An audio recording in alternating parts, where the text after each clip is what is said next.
Bienvenidos de nuevo, estamos en el programa de entrevistas Los Cuatro Rumbos del Estado de México.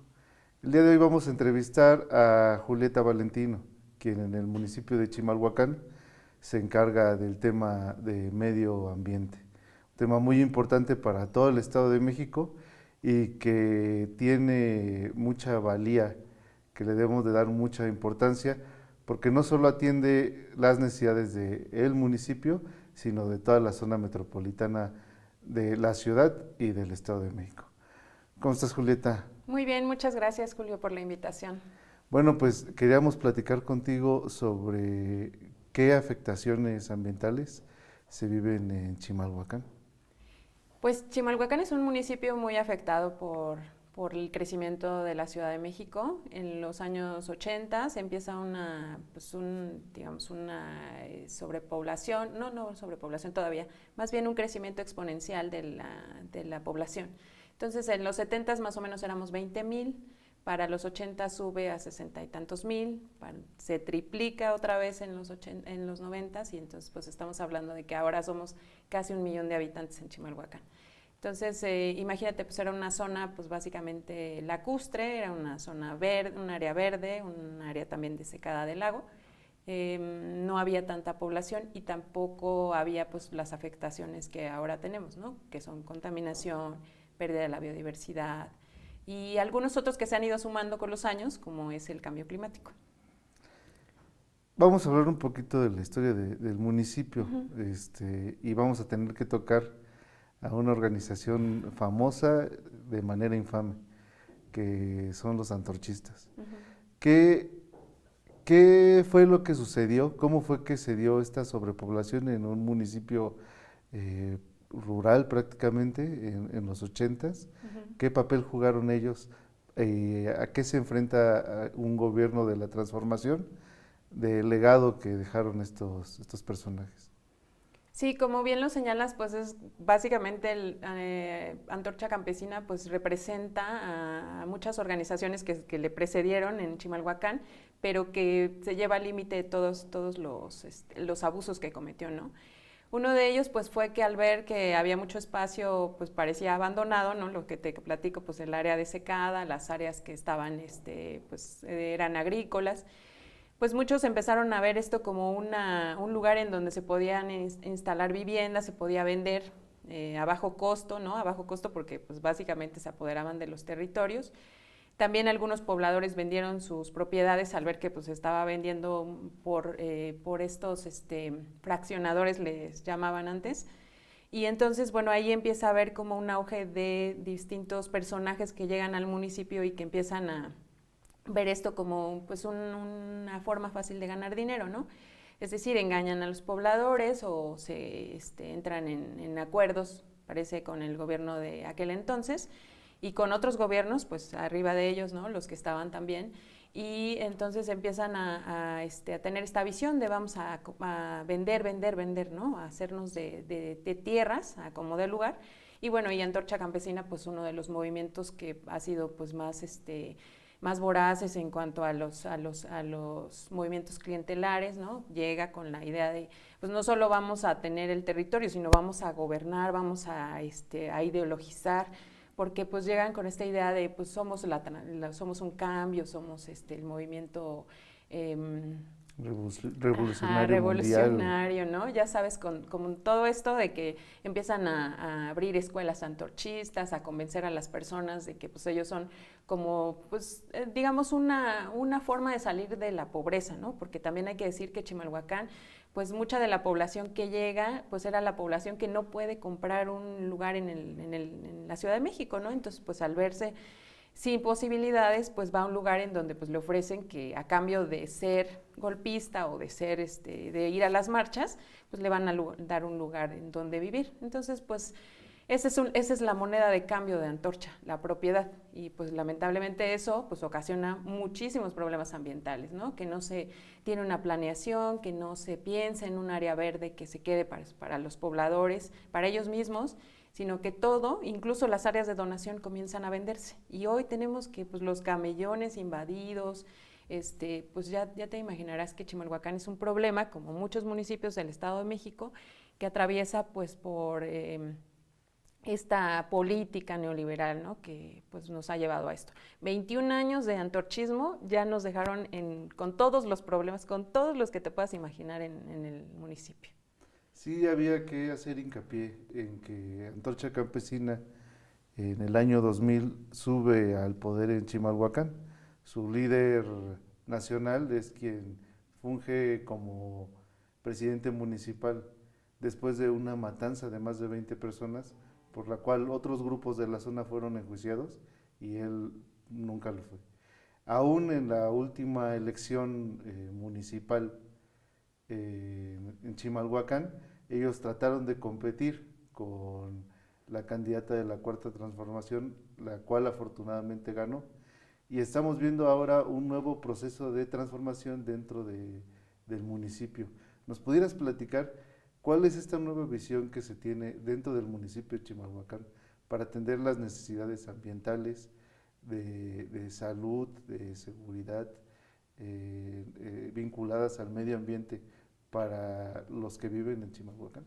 Sí, pues a partir de que pues hemos sufrido todos estos atropellos, ¿no? Por parte de Antorcha Campesina, pues empezamos a pensar cómo tiene que cambiar Chimalhuacán, hacia dónde podemos ir, o sea, qué podemos tomar de ejemplo, ¿no? Y pues lo mejor fue tomar de ejemplo el pasado, o sea, digamos, algunas cosas, pues como la sobrepoblación o la cantidad de personas, pues no se va a poder modificar, ¿no? Pero algunas cosas de las que hacían nuestros antepasados, pues yo soy vengo de una familia originaria del municipio, pues era pues cómo se comportaban con la naturaleza, ¿no? Es decir, cuál era su relación. Pues lo primero es que no tenían o no generaban la cantidad de residuos que generamos ahora, o sea, pues nunca se utilizaban desechables, siempre se utilizaban, ya sabes, el jarrito con el café, simplemente el caminar, el usar la bicicleta, era algo que comúnmente hacían. Entonces, vemos que más bien el futuro estás viendo hacia el pasado, ¿no? O sea, ¿cómo lograron eso? Pues teniendo una interacción también con el medio ambiente, pensando que lo que nos da la tierra, pues es lo importante. Entonces, ¿hacia dónde va la transformación? Pensamos que la transformación va primero por recuperar el suelo, por eso tenemos un programa de la recuperación de los suelos, porque no solo en el Estado de México, en general en el mundo se están erosionando los suelos, pero en el Estado de México es más notable, porque en Chimalhuacán tan solo el 85% más o menos del suelo está erosionado. Eso significa que no es fértil. Entonces, si nosotros plantamos algo, pues no tiene como tanto futuro, ¿no? Y lo primero que estamos haciendo es eso, regenerar los suelos, invertir en eso que pues parecería que no es importante, pero es lo primordial. Y después estamos llevando a cabo pues programas en los que se concientice a las personas, porque creo que también gran parte de la transformación viene en eso, o sea, en crear la conciencia de que después de este mal que nos causó la organización, no debe ser una organización la que lidere, o sea, no debe ser una sola, sino debemos pensar que pues todos somos responsables de la transformación, ¿no? Entonces, también queremos lograr la conciencia ambiental. Este año, de hecho, la ONU lanzó, es el Año Internacional de la Conservación de Suelos. Es un problema que se vive actualmente en muchos países, pero que desafortunadamente es algo de lo que muchos no tenemos conciencia y que probablemente en 10 años vamos a tener afectaciones muy importantes, sobre todo para la producción de alimentos. Otro problema que vivimos en toda la zona metropolitana, que afecta tanto a la Ciudad de México y también en mucho al Estado de México, es el tema del agua. La zona en donde se ubica Chimalhuacán era una zona lacustre. ¿Nos podías platicar un poco de eso? Sí, Chimalhuacán ha sido, bueno, digamos, tiene una buena hidrografía, o sea, es decir, su agua es de buena calidad, a diferencia de la Ciudad de México, que tienen que traer el agua pues desde muy lejos, ¿no? En Chimalhuacán tenemos agua abajo, o sea, digamos, en los pozos todavía hay mucha agua, pero tampoco esa agua o sea, esa agua no va a poder proveer a los mismos habitantes en el transcurso de los años, ¿no? Porque no, digamos, el agua no se agota, ¿no? Pues eso sabemos que el mundo se compone por una buena parte de agua, ¿no? Más del 70%, pero de esa agua no la podemos consumir, o sea, es muy poca la que es consumible y la que va al ciclo del agua, o sea, en la que nosotros estamos inmersos los seres humanos, pues es que debemos dejar que los ciclos se cumplan. Entonces el ciclo del agua tiene que ver con que dejemos de construir todo, o sea, es decir, que tengamos espacios en donde el agua se pueda absorber para que cumpla ese ciclo. Eso es muy importante. ¿Cómo han vivido esto? ¿Qué afectaciones del ciclo del agua ha generado la sobrepoblación en Chimalhuacán? Pues ¿Y qué el están más haciendo notable, para combatirlo? sí, el más notable fue, claro, en los últimos años en los que estuvo Antorcha Campesina empezó a sobrepoblar el cerro.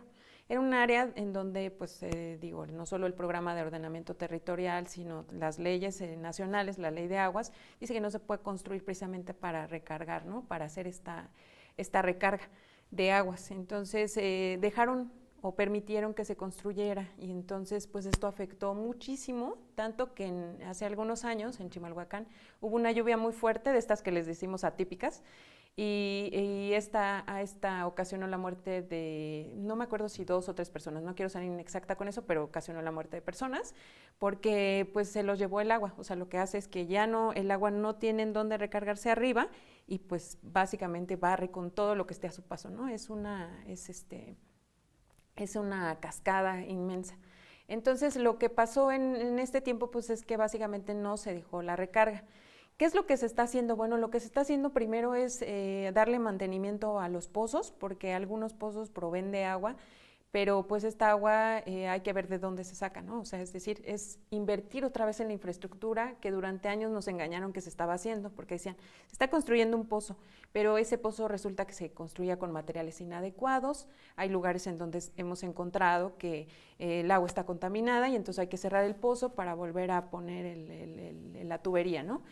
Y hay otros lugares, bueno, hay algo sorprendente, por ejemplo, presumían de una planta de tratamiento de aguas, en donde pues no hay tratamiento de aguas, o sea, nunca hubo, la planta no funciona, fueron muchos millones de pesos que están ahí invertidos. ¿Qué es lo que se está haciendo? Pues se está haciendo precisamente otra inversión para subsanar estos errores, digamos, que se cometieron en el pasado, esto que no sabíamos, ¿no? Y pues precisamente para que no solo el agua pueda circular, sino para que también podamos aprovechar esa agua tratada. O sea, es decir, el agua de lluvia, las aguas que son negras, con las que pudiéramos, o las aguas que son residuales, con las que podemos estar regando, ¿no? Regando los árboles. Eso es lo importante, como que se rompa entonces con la visión de que un área, y creo que eso también ha sido como un avance no solo de nosotros, es de la Cuarta Transformación, es una visión integradora, ¿no?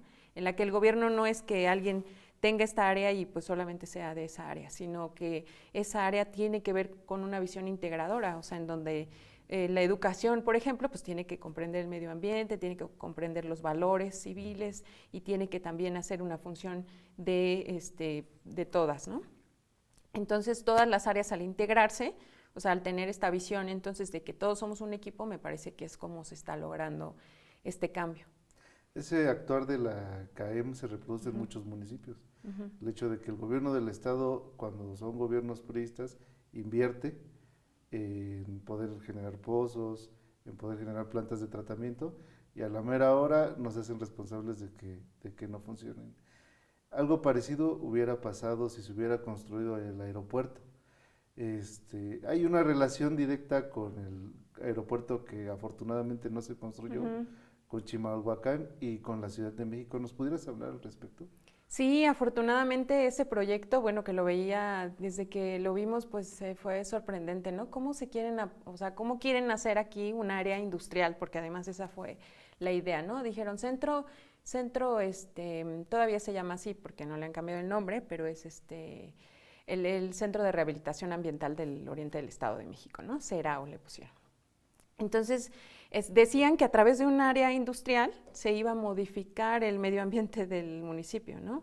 Entonces, bueno, sí puede ser que una actividad productiva, pues no solo produce ingresos, sino también produce a lo mejor un medio ambiente más adecuado, pero no con la visión que tenían, ¿no? De hacer un área incluso de donde iban a construir hoteles y otras cosas que supimos después, ¿no? De este gran negocio que iba a ser el aeropuerto.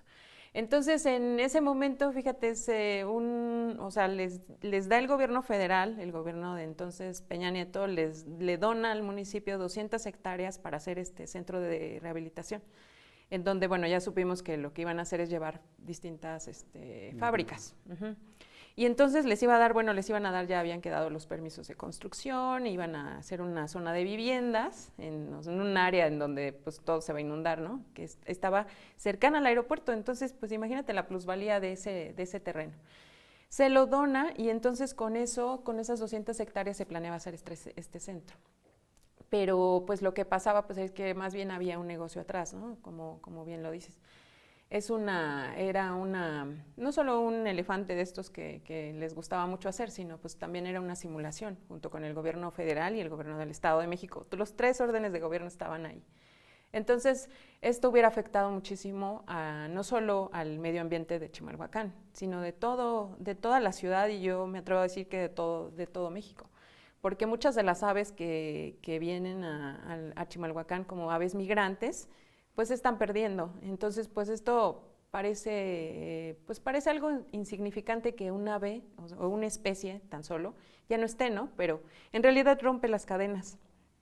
O sea, eso crea un desequilibrio ecológico. Y entonces me parece que ese proyecto a largo plazo pues iba a crear un desequilibrio ecológico. Es un poco largo de contar, no me gustaría pues distraerte tanto de lo demás, pero es muy interesante lo que iba a implicar el aeropuerto. Para cerrar, ¿nos pudieras platicar cuál es la visión de este gobierno actual de Chimalhuacán, de la Cuarta Transformación, hacia dónde se quiere llegar y qué importancia tendría el que sí se modificara el gobierno del Estado de México, que pudiera haber ya cambio de gobierno en el Estado de México? Pues lo que pensamos o la visión que tenemos es, no solo es seguir la Cuarta Transformación como a ojos cerrados, ¿no? O sea, es decir, solamente seguirla, sino que realmente pensamos que esa es la vía, o sea, seguir los principios, los valores de la Cuarta Transformación, porque eso nos da no solo una guía ética, sino nos da nos da seguridad el hecho de que sabemos que los demás también están haciendo las cosas de esa manera, ¿no? O sea, desinteresadamente por el pueblo, que cambie la visión de la administración pública en la que pues nosotros simplemente somos pues, gobierno y entonces nos sentimos por encima de las personas, sino que de verdad sea algo que transforme, ¿no? O sea, que nos comprometamos, o sea, que eso sea más bien una misión más que simplemente un trabajo, ¿no? O un trabajo político nada más. Entonces, bueno, esa es la visión, que se logre la Cuarta Transformación en el municipio de Chimalhuacán, y con eso pues implica una visión a largo plazo, o sea, porque implica que vamos a planearlo a largo plazo, ¿no? Entonces ya no vamos a hacer planes a 3 años, sino vamos a hacer un plan a largo plazo que la población se va a encargar de darle seguimiento. O sea, nosotros tal vez ya no estemos, pero la gente se va a dar a la tarea, ¿no? Yo estoy segura de eso. Y por eso sería conveniente que cambiara el gobierno del Estado de México, porque vivimos o sea, ¿cuántos años hemos estado con este gobierno? Que además sabemos que por lo menos en los últimos sexenios del gobierno del Estado de México, pues ha sido el mismo grupo al que no le interesa pues, el bienestar del Estado de México, es claro, y que tiene intereses particulares, porque además tiene grandes intereses, ¿no? Entonces, pues por eso es necesario el cambio, y además porque si es un gobierno comprometido que realiza su tarea, o sea, que en el caso del medio ambiente realizara su tarea, no solamente estaría comprometido con que todo se hiciera a través de empresas, o sea, sería muy largo de contar, pero todos los procesos de impacto ambiental que se hacen en el Estado de México se hacen a través de empresas. ¿De quién son estas empresas? Pues ya podemos imaginarnos de dónde vienen esas empresas. Entonces, solamente se le está dando a ellos, o sea, solamente hay apertura para ellos, solamente ellos son los que dicen cuándo hay impacto, y eso pues también suena un poco parcial, ¿no? Que solamente ellos puedan decidir cuándo hay impacto y cuándo no. Muchas gracias por No, la ¿de qué? entrevista, Julieta. Muchas gracias a ti. A todos, muchas gracias por ver el programa. Los seguimos esperando en las transmisiones de los 4 rumbos del Estado de México, y los invitamos a Chimalhuacán, los invitamos a conocer los distintos municipios del Estado de México que tienen mucha riqueza y que todavía podemos rescatarlos. Muchas gracias.